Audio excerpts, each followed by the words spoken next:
Well, this is our older camper.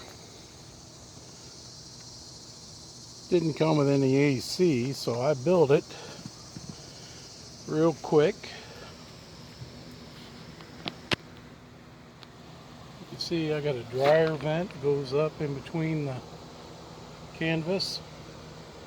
Comes down to a 4-inch tube that I've got duct taped to the front.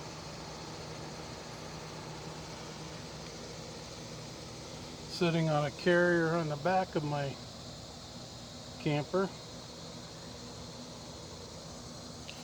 It does the job. DNR man stopped by yesterday and told me that was pretty cool. Pull it with a Kia. Enjoying ourselves. Does a good job.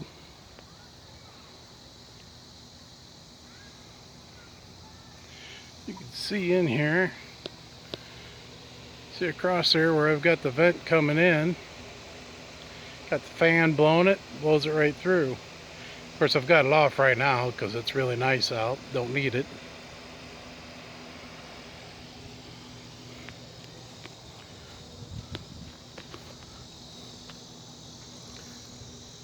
Pokagon State Campgrounds.